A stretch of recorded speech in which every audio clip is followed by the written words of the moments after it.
통일 왕국의 왕이 된 다윗.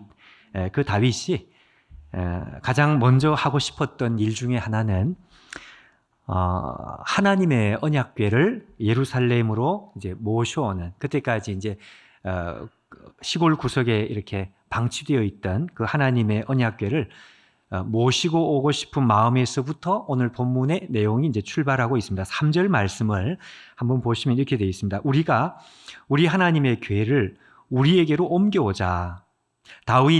사울 때에는 우리가 하나님의 궤 앞에서 묻지 않았다, 이제 이런 말씀이 있습니다. 하나님의 궤, 언약 궤라고 하는 것은 가장 중요한 상징성을 가지고 있는 구약의 성물이 됩니다. 하나님의 임재, 하나님과의 동행, 하나님께서 여기 계신다고 할 때 그 하나님의 언약궤가 그것을 상징합니다. 근데 사울 왕 시대에는 이것이 방치되었다고 했기 때문에 사울 왕 시대에는 하나님의 임재를 전혀 중요하게 생각하지 않았다, 그 뜻입니다.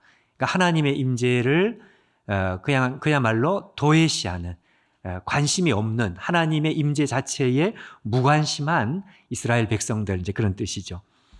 다윗이 그것이 아니다 하는 것을 알고 하나님의 임재가 우리 중심에 와야 된다. 그래서 이제 이동을 하려고 하는데, 이제 문제는 이동하는 중간에 이제 문제가 생겼습니다. 우리 오늘 읽은 본문 내용처럼 소들이 이제 뛰니까 이 언약궤가 흔들린단 말이죠. 우사라는 사람, 이 제사장의 아들입니다. 제사장의 아들이니까 이 사람도 신분상으로는 제사장이 되죠. 이 사람이 흔들리는 이 언약궤, 법궤를 손으로 잡습니다. 그러자 오늘 성경에 있는 대로 10절 말씀에 있는 대로 즉사를 합니다. 우사가 손을 펴서 궤를 붙들므로 말미암아 여호와께서 진노하사 치심에, 자 이렇게 되어 있습니다.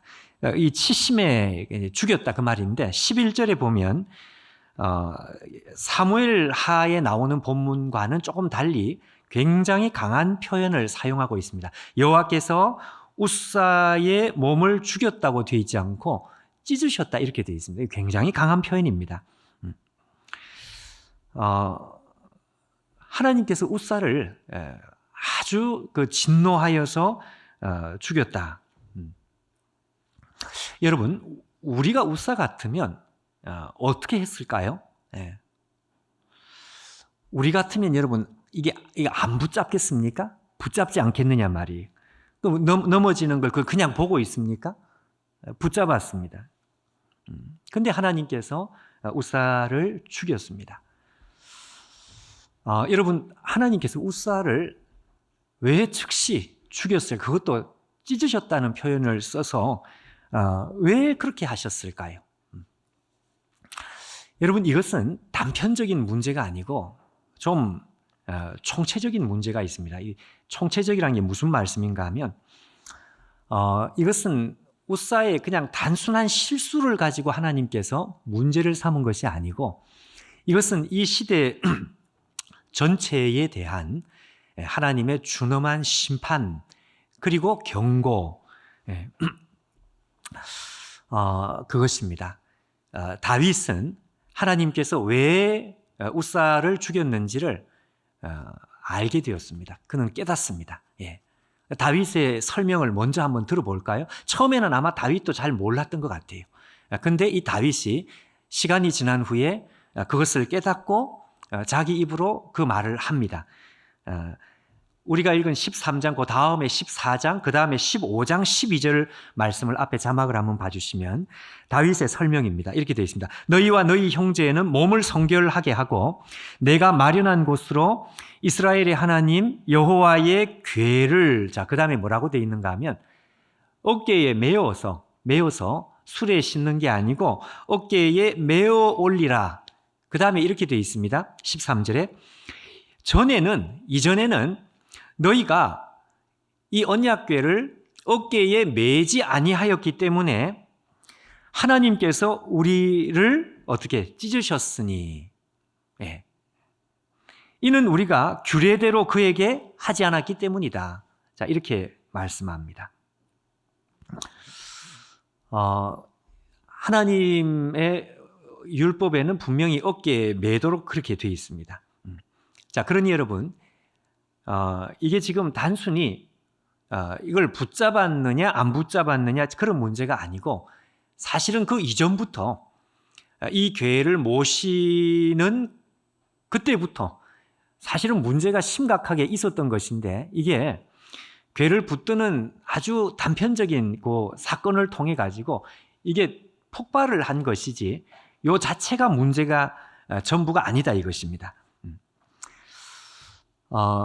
여러분, 요 문제를 우리가 다시 한번 생각을 해보면, 언약궤를 지금 수레에 싣고 온 것이 문제가 되었다 그랬습니다. 우리가 이렇게 한번 질문을 해보면, 하나님의 언약궤를 수레에 싣고 이동한 역사가 있었느냐라고 질문한다면, 대답은 있었습니까? 없었습니까? 있었습니다. 이 하나님의 언약궤가 수레에, 오늘 그 우사처럼 수레에 싣고 이동된 적이 없었던 게 아니라 있었다 이거죠. 그때가 언제였느냐, 그걸 우리가 알아야 되는데, 시간 관계상 다 찾지는 못하고, 여러분 사무엘상 3장 4장 두 장에 보면은요, 이스라엘의 부패한 제사장 중에 엘리라는 제사장이 있습니다. 이 엘리 제사장 때 이스라엘과 블레셋이 전쟁을 하는데 이스라엘이 패배를 하죠. 블레셋이 승리를 하고, 블레셋의 승리와 함께 엄청난 충격적인 사건이 벌어집니다. 바로 하나님의 종교를 상징하는 이 언약궤를 블레셋에 빼앗겨 버립니다. 이 블레셋 사람들이 이 하나님의 법궤, 하나님의 이 언약궤, 이것을 자기들이 믿는 신전, 일명 다곤 신전이라고 하는 이 신전에다가 이 언약궤를 이렇게 넣어 놓습니다. 그러자 어떤 일이 벌어져요? 다곤 신전, 자기들이 믿는 이 우상 신전, 다곤 신상이 쓰러지고 목이 부러지고, 그리고 블레셋 사람들에게 전염병이 일어난단 말이죠. 이게 여러 번 일어나다 보니까 블레셋 사람들이 두려워해서 이 법궤, 이 언약궤를 다시 돌려주자, 다시 이스라엘로 돌려보내자. 그래서 7달 만에 이스라엘로 다시 이렇게 언약궤가 돌아오는 것입니다. 자, 그때 말이죠, 이 블레셋 사람들이 이 언약궤를 이스라엘로 돌려보낼 때, 그때 수레에 싣고 보냅니다. 사무엘상 6장 8절을 앞에 한번 보십시오. 여호와의 궤, 언약궤를 블레셋 사람들이 가져다가, 자, 뭐라고 되어 있는가 하니까 수레에 싣고, 수레에 싣고 그것을 보내어 가게 했다, 이렇게 되어 있습니다. 여러분, 여기서 우리가 다른 어떤 것이 중요한 게 아니고 딱 한 가지입니다. 하나님의 언약궤가 수레에 싣고 실린 채로 이동된 적이 있기는 있는데, 이때는 언제였느냐? 이방 사람들에 의해서, 그 말입니다. 이게 중요합니다. 이방 사람, 블레셋 사람들에 의해서 이 언약궤가 수레에 실려서 이동된 적이 있단 말이죠. 수레에 실려서 이동될 때는 다른 어떤 때가 아니고 이방 사람들에 의해서, 그 말입니다. 그러니까 이방 사람들이 했던 일, 이방 사람들이 할 수 있는 일, 뒤집어 말하면 하나님의 백성들은 할 수 없는 일, 그렇게 됩니다. 하나님 백성들은 수레에 싣고 이동을 해서는 안 되는, 자, 우리가 아까 말씀한 대로 실제로 하나님의 율법에 어떻게 기록이 되어 있는지를 우리가 한번 확인을 해보면, 민수기 4장 15절을 앞에 한번 보십시오. 이렇게 되어 있습니다. 이스라엘이 떠날 때, 진영을 떠날 때 아론과 그 아들들이 성소와 성소의 모든 기구 덮는 일을 마치거든. 자, 그 다음에 이렇게 되어 있습니다. 고핫 자손들, 제사장의 자손들이 와서, 여러분 뭐라고 되어 있는가 하면요, 이 언약궤를 어깨에 맬 것이며, 이렇게 되어 있습니다. 맬 것이며, 성물은 만지지 말라, 그들이 죽으리라. 회막 물건 중에서 그것들은 고핫 자손이 어깨에 맬 것이니라, 이렇게 다시 강조하고 있습니다. 그러니까 이스라엘 백성들은 수레에 실을 수가 없습니다. 블레셋 사람들, 이방 사람들이나 할 수 있는 일이다 이거죠. 자, 그럼 여러분 한 걸음을 더 들어가서 두 가지가 도대체 무슨 차이가 있냐 이거죠. 어깨 매는 거하고 술에 싣는 거하고. 예. 이게 우리가 볼 때는 이거 뭐 대수롭지 않은 뭐 이동만 하면 되지 않느냐 이제 이런 생각을 할 수 있을지 모르겠지만 이거는 여러분 사실은 이게 단순한 차이, 단편적인 그런 문제가 아닙니다. 왜 그런가 하니까요. 여기에는 어떤 중요한 본질적인 요소가 들어가 있기 때문에 그렇습니다. 무슨 이야기인가 하면 이게 단순한 방법의 문제가 아니다 이거죠. 어떻게 이동시키냐 이 방법의 문제가 아니고 이 속에는 본질적인 문제가 있고 마음의 문제가 있고 정성의 문제가 이 속에 들어가 있습니다. 무슨 이야기인지 예를 하나 들어보면 이제 이해가 되는데 제가 군대에 있을 때요.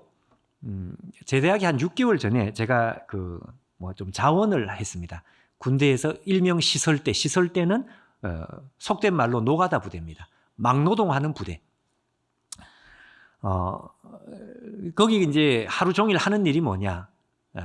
나무 베고 또 청소하고 하수구 청소하고 뭐 그런 일이 하루 종일 하는 일입니다.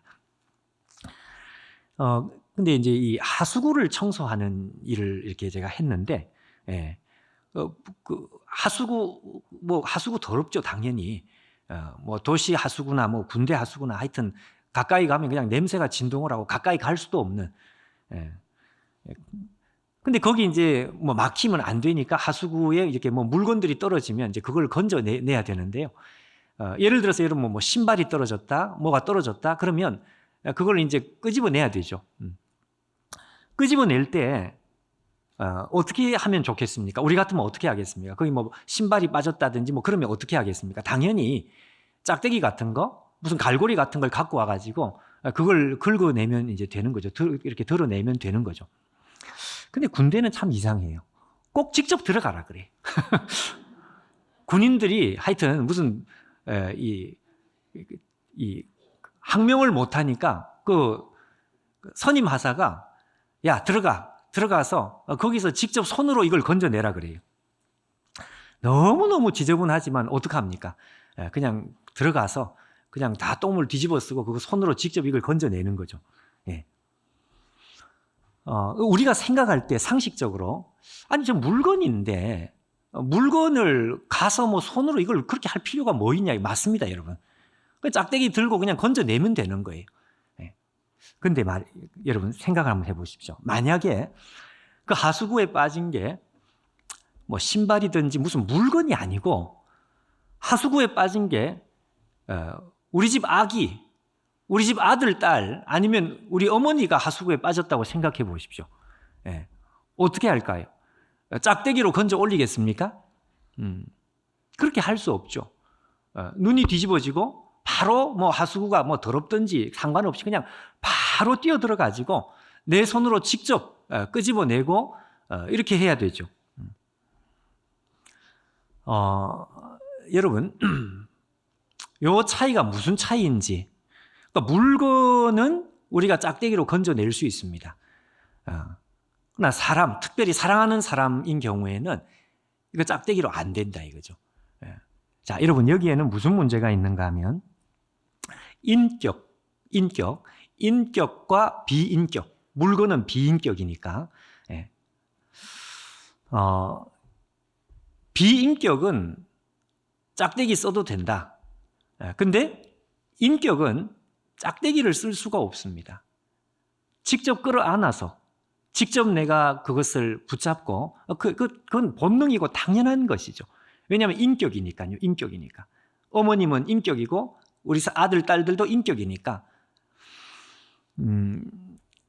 초등학교 글쎄 1학년 때인지 기억은 나지 않는데 지금 그 당시는 국민학교죠. 국민학교. 그때 이제 여러분 우리가 학교를 가면 짝이 있습니다. 다 짝이. 근데 그 짝이 남학생, 여학생, 남학생, 여학생 이렇게 있죠. 요즘은 어떤지 모르겠는데 하여튼 그때 그랬습니다. 그런데 선생님이 체육 시간에 옆에 있는 짝하고 걸어갈 때 손을 잡아라 이러더라고. 손을 잡아라.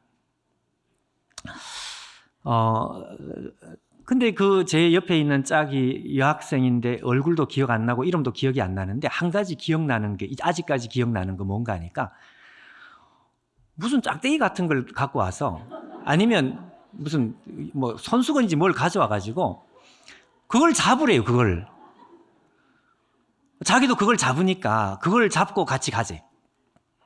얼마나 원통하든지. 아니, 손을 잡을 수 있는 절호의 찬스인데, 절호의 기회인데, 야, 오늘 내가 손 잡을 수 있다. 그 얼마나 기분이 나쁜지. 아니, 지금 손을 잡고 가야 되는데, 지금 뭐 내가 물건이냐, 이렇게 짝대기 잡고. 그렇게 하면 기분이 나쁘다 이거죠. 그러니까 왜 그런가 하니까 이게 인격이기 때문에 그렇습니다. 자, 여러분, 여기서 중요한 문제는 인격과 비인격입니다. 이 차이는 너무너무 큰 차이가 있습니다. 이게 지금 단순한 방법의 문제, 뭐 술에 싣고 가면 어떻으면 뭐 이래 하면 어떻느냐, 그게 문제가 아니고요. 우리가 믿는 하나님이 누구시냐 하는 문제가 있습니다. 우리가 믿는 하나님은 물건이 아니다 이거죠. 만약 우리가 믿는 하나님이 비인격적인 존재, 물건이라면 뭐 술에 싣든지 무슨 뭐 트렁크에 싣든지 상관없습니다. 근데 우리가 믿는 하나님은 인격도 그냥 인격이 아니고 장엄한 인격, 완전한 인격, 그것이죠. 그 장엄한 인격, 완전한 인격을 우리가 모실 때 여러분 짝대기로 건져 올릴 수 있습니까? 이거는 벌써 하나님과의 관계가 왜곡이 되고 변질이 되어도 아주 심각하게 변질이 된 것입니다. 이 문제는 관계의 변질입니다.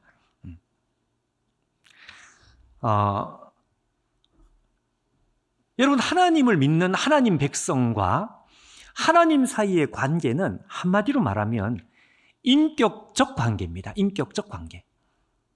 하나님을 모르는 사람들은 하나님을 인격적인 존재로 만난 적이 없습니다. 모릅니다. 하나님이 어떤 분인지도 모르고, 하나님의 사랑도 모르고, 하나님의 인격도 우리가 모르고, 그렇죠. 그러니까 하나님 백성이 아닌 이방인들, 블레셋 사람들이 그냥 수레에 싣고 이동하는, 그거는 완전히 모르기 때문에 그런 것입니다.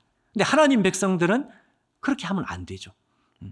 이거는 단순히 예의를 깨뜨린 그런 문제가 아니고 영적으로 그들의 신앙의 상태를 아주 단적으로 보여주는 그런 문제라 이것입니다. 이스라엘 백성들과 하나님 사이에, 우리와 하나님 사이의 원래 관계는 인격적 관계여야만 되는데 너무 오랫동안 우사 시대 그 이전부터 너무 오랜 시간 동안 이 관계가 비인격적 관계로 변질이 되고 그것이 고착화되고 그것이 굳어져 가지고 하나님을 생각하니까 무슨 마음의 인격적인 이 마음의 정성이나 그런 생각이 아예 안 드는 거예요. 그냥 갈고리로 건져 올려도 아무런 무슨 뭐 다른 것이 없는.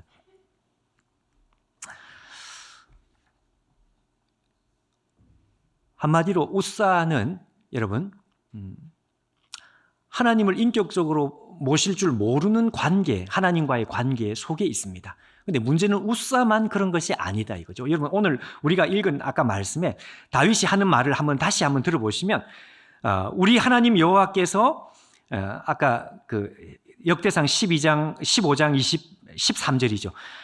우리 하나님 여호와께서 우사를 죽이셨으니 이렇게 되어 있지 않습니다. 우리 하나님 여호와께서 우리를 찢으셨으니 그렇게 되어 있죠. 우리. 그러니까 다윗을 포함한 하나님 백성 전체를 향한 경고였습니다. 경고. 왜? 하나님과 하나님 백성 사이의 관계가 완전히 왜곡이 되어 있는 거예요. 완전히 비틀어져 있고 깨져 있습니다. 겉으로는 예배도 드리는 것 같고 또 겉으로는 문제가 없는 것 같아요. 그런데 들이다 보니까 이게 완전히 비인격적인 관계, 물건을 취급하듯이 그렇게 되어 있는 것입니다. 여러분, 이게 지금 하나님과 우리 사이의 관계가 그냥 겉으로 열심이다 이걸로 통할 수가 없습니다. 예수님께서 바리새인들을 혹독하게 비판했던 이유도 그들의 열심이 없어서 문제가 아니죠. 바리새인이 가지고 있는 열심은 대단했는데 문제는 뭔가 하니까 이게 비인격적인 거예요. 비인격적인. 인격적으로 하나님과 친밀한 인티머시, 친밀함이라는 것이 아예 없고 비인격적인 관계가 이 바리새인들과 하나님 사이의 관계. 예. 여러분 오늘 그 성경 우리가 읽은 이 본문 중에 말이죠. 소들이 뛸 때 아까 뭐라고 9절 말씀에 뭐라고 되어 있는가 하면 우사가 궤를 붙들었다 이렇게 되어 있습니다. 궤를 붙들었다. 그리고 그 10절 말씀에도 이 우사라는 사람이 궤를 붙들므로 이렇게 되어 있습니다. 이 앞에까지는 전부 하나님의 궤, 하나님의 궤, 하나님의 궤 이렇게 지금 서술이 되어 있다가 우사가 그 붙들을 때 그때는 하나님의 궤라는 표현을 쓰지 않고 궤라고 되어 있습니다. 궤. 이 궤는 뭔가 그러니까 말 그대로 궤짝입니다. 상자. 그래서 혹자는 어떻게 이걸 해석을 하는가 하니까 이게 지금 우사의 관점이라는 거죠. 우사의 관점. 우사가 이 언약궤를 쳐다볼 때 적어도 우사의 눈에는 여기에 무슨 경외심이나 하나님에 대한 두려움 이런 게 있는 게 아니라 그냥 사과 궤짝 쳐다보듯이 그냥 궤짝이었던 거예요. 저는 이 해석에 동의합니다. 그러니까 우사도 마찬가지, 우사와 그의 식구들과 심지어는 여러분 다윗조차도 처음에 이게 왜 문제가 되는지를 몰랐습니다. 수레에 싣고 올 때 다윗이 알았다면 처음부터 제지를 했겠죠.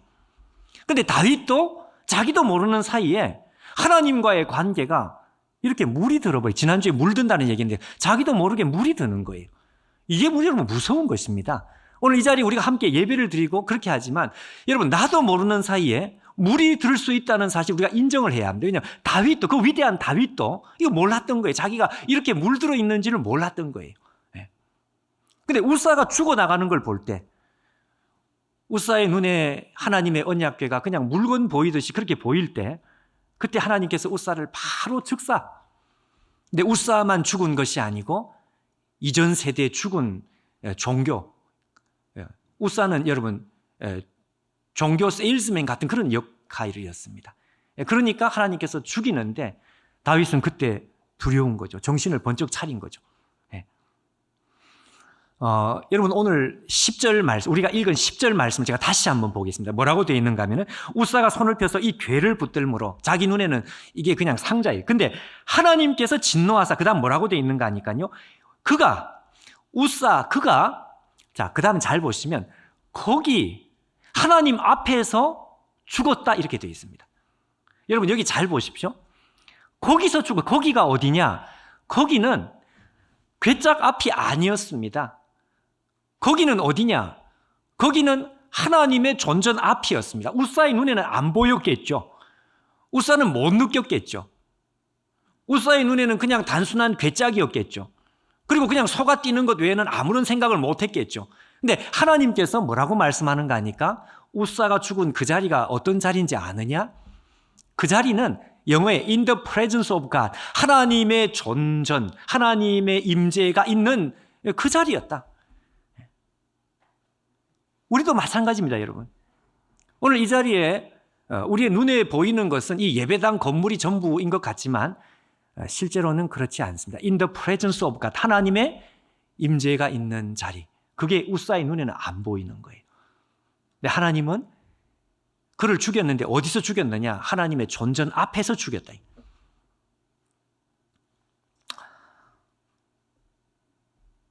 시대에 대한 경고였습니다. 시대에 대한 심판, 시대에 대한 철퇴. 예.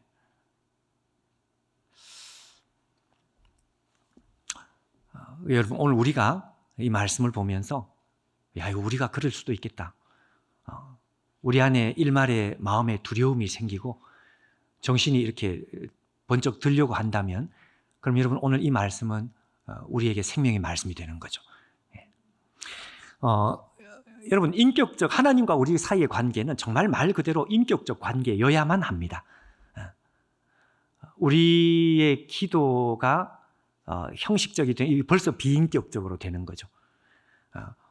우리가 하나님에 대해서 무관심하기 벌써 이건 비인격적이 되는 것이고 그냥 내가 예배를 그냥 오늘 때우면 된다. 그것도 여러분 벌써 비인격적이 되는 것이고 헌금을 하는 태도 속에 우리 안에 있는 비인격적인 그런 관계 그 하나님께서 가장 싫어하시는 것 그걸 여러분 우리가 조심해야 될 것입니다.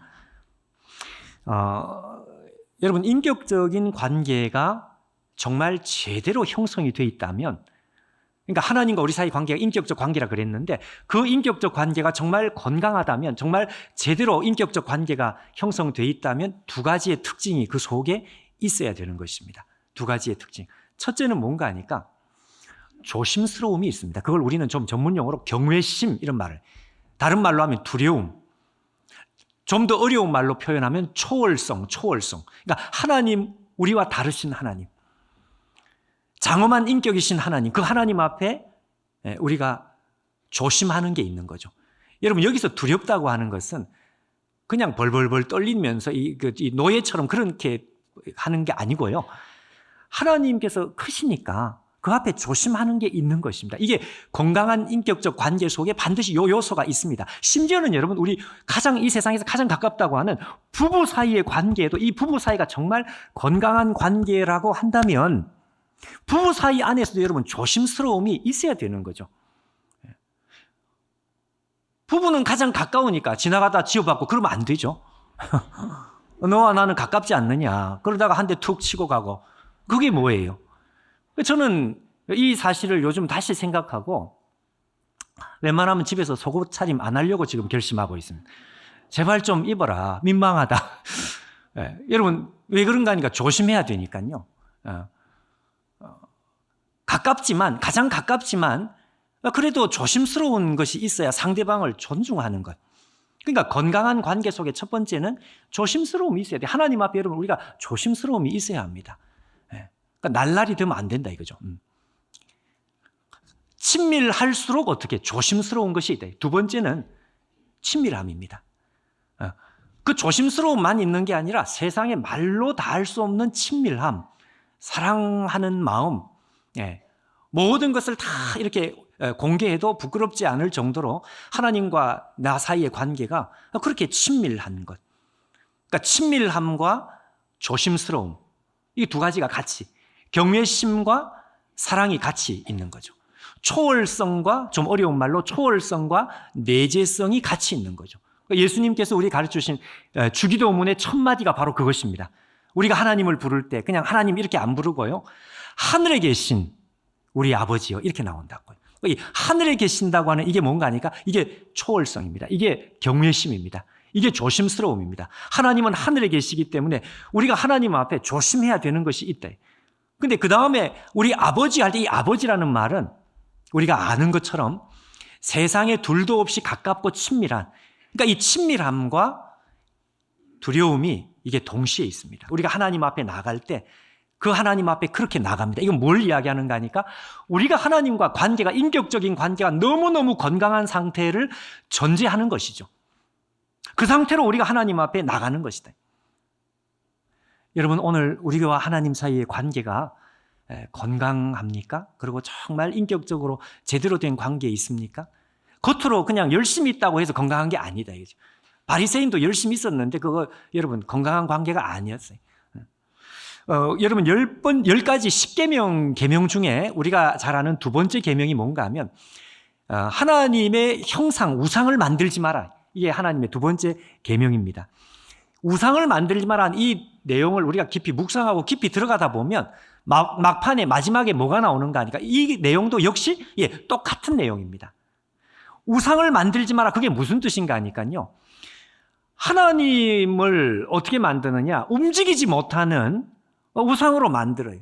벽에 걸어 놓든지 아니면 동상으로 만들어서 그럼 이거 뭘 말하는가 하니까 하나님 나에게 말씀하지 마시고 이래라 저래라 말씀하지 마시고 그냥 거기 가만히 계십시오. 그냥 뭐 줄 거 있으면 복을 주든지 뭐 그거는 괜찮지만 나에게 말씀하지는 마십시오. 근데 우리가 믿는 하나님은 말씀하는 하나님. 말씀하는 하나님이라는 게 뭡니까? 인격적인 하나님이죠. 인격적인. 근데 우리는 끊임없이 하나님을 자꾸 이렇게 비인격적인 관계로 이거 자꾸 나가고 싶은 이 죄성이란 말이죠. 여러분, 오늘 우리가 이렇게 돌아서야 되겠습니다. 나도 모르는 사이에 내가 하나님과 나 사이의 관계가 나도 모르는 사이에 이게 너무 비인격적이고 너무 기계적인 관계가 된 것 같다. 옛날 어른들 여러분 그 헌금할 때 제가 한 번씩 그 이야기하는데 그 봉투를 다려서 뭐 했다 할 때 여러분 이게 다리고 안 다리고 이게 중요한 게 아니죠. 요즘은 다 온라인 뭐 이렇게 하는 헌금이 많은데 근데 온라인이고 아니고 그게 중요한 것도 아니고 중요한 것은 그 속에 인격성이 있어야 되는 인격성. 온라인으로 하더라도 인격성이 있어야 되죠. 인격성이. 근데 그게 아니라면 여러분 오늘 우리가 이거 돌아와야 합니다. 안 그러면 어느 한순간에 이게 하나님께서 이것을 깨뜨리시는 그런 역사가 있는 거죠. 지난주에 이제 용인에 있는 한 교회에 제가 그 설교를 3일 설교할 기회가 있었는데 교회는 큰 교회는 아니고 이렇게 작은 교회였습니다. 근데 제가 준비하고 이렇게 미리 알려드린 본문 제목하고 다 있었는데 제가 가서 다 바꿨습니다. 이걸 왜 바꿨느냐? 그 상황을 보니까 내가 이런 설교를 하면 안 되겠고 이 제목으로 말씀을 나눠야 되겠다. 그래서 바꾼 내용이 이제 뭔가 하면 복음과 성령에 대한 말씀이었습니다. 복음과 성령. 근데 이제 이 복음과 성령에 대한 말씀을 정말 편안하게 이렇게 같이 나누고요. 그러고 나서 제가 뭔가 느끼고 깨달은 것이 하나가 있습니다. 그건 저 자신도 그렇고 그 교회를 보면서도 그랬고 그 영적인 분위기를 느끼면서도 그랬고 깨달은 것이 하나가 있단 말이죠. 그게 뭔가 하니까 하나님의 복음이 우리 안에 다시 들려서 하나님과 우리 사이의 관계가 제대로 이렇게 형성이 되면 우리에게 나타나는 큰 특징이 하나가 있는 것이구나. 그게 뭔가 하니까 감각의 변화입니다. 감각의 변화. 이게 무슨 말인가 하면요. 우리가 가지고 있는 감각 중에 사실은 그렇게 예민할 필요가 없는데 너무너무 예민해져 있는 감각이 있습니다. 예를 들어서 염려한다든지 뭐 이런 건 예민할 필요가 없는 감각이 많은데 이게 하나님과 관계가 제대로 형성이 안 되면 죽어야 될 감각이 너무너무 살아있는 거죠. 반대로 살아있어야 될 감각이 죽어 있는 것입니다. 그러니까 하나님의 복음을 듣고 관계가 제대로 형성되면 살아나야 될 감각은 살아나는 것이구나. 그러니까 복음을 제대로 듣고 영적인 관계가 제대로 형성이 되면 이 감각의 변화가 일어나는 것이구나. 제가 그걸 생각을 참 많이 했습니다. 왜 그런가 하니까 여러분 우리가 영적으로 이렇게 좀 침체되고 이렇게 될 때 우리 안에 사실 그렇게 신경을 안 써도 될 그 머리 알아요. 그런데 그게 그렇게 신경이 쓰이고 예민해지고 어떤 사람은 이 예절, 예의를 이렇게 따집니다. 사람이 예절을 따져야 되죠. 저 사람이 이게 예절이 아니지. 여러분 우리가 생각할 수 있지만 문제는 이게 너무너무 예민한 거예요. 그래가지고 이건 예절이 아니다. 이건 예의가 아니다. 그걸 적당하면 괜찮은데 이게 여러분 너무 예민해지면 어떻게 되는가 하니까 본인이 힘들지 않습니까?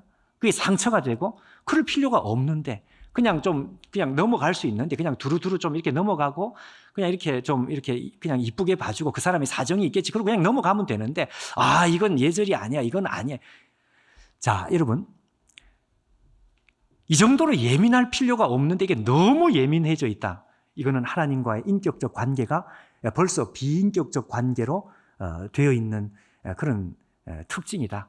반대로 좀 예민해져야 되는데 그러니까 예민해져야 되는 것은 하나님과 우리 사이의 관계, 우리의 기도 속에 내가 하나님 앞에 마음을 쏟아 놓는 게 아니라 내가 좀 뭔가 하나님 앞에 이렇게 거리낌이 있고 뭔가 하나님 앞에 좀 이렇게 멀리 있는 거 이건 우리가 예민해져야 될 감각이죠. 영적인 감각이죠. 이거는 예민해져야 되고 살아나야 되는데 그게 죽어 있는 것입니다. 근데 여러분 하나님의 복음을 들으니까 이게 제대로 되는 거예요.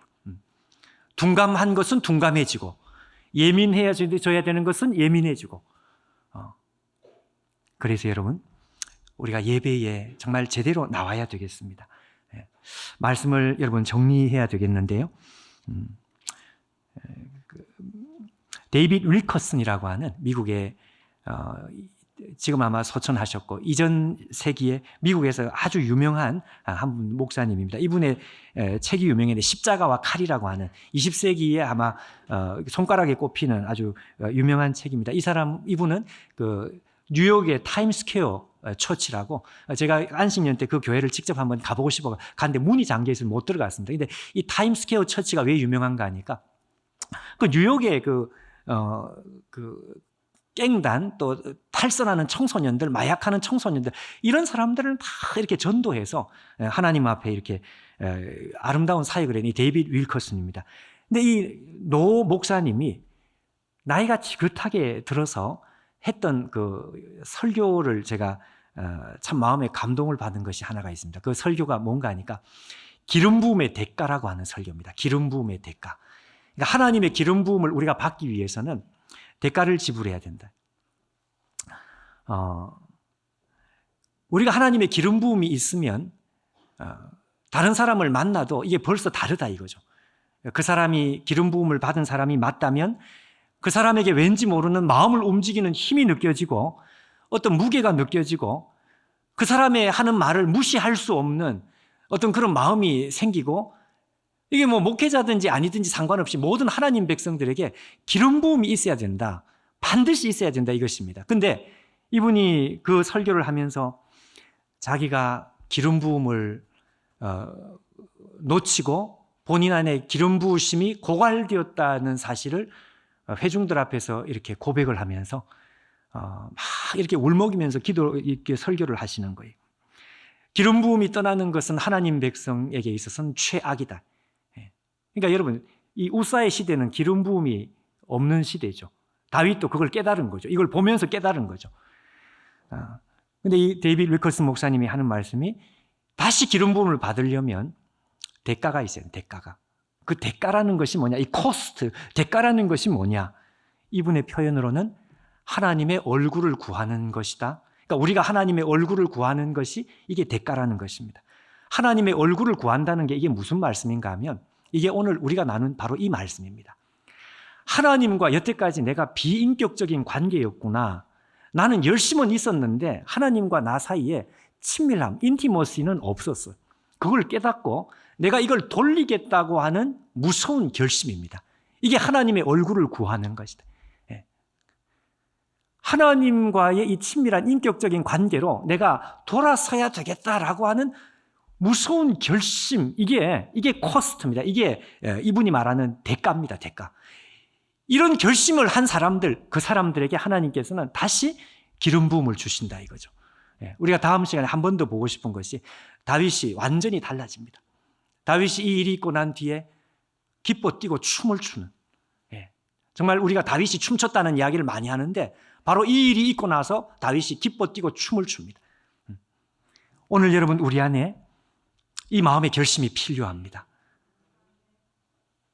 나와 하나님 사이의 모든 비인격적인 요소들, 그게 내 종교적인 열심이든지 그게 뭔지 모르겠지만 비인격적인 요소들을 다 청산하고 다시 인격적인 관계로 내가 돌아서야 되겠다. 이게 대가라는 거죠. 여러분, 오늘 이것이 오늘 우리 가운데 회복되어 가지고 오늘 우리가 하나님과 우리 사이의 이 관계가 다시 돌아가는 귀한 시간이 되면 좋겠습니다.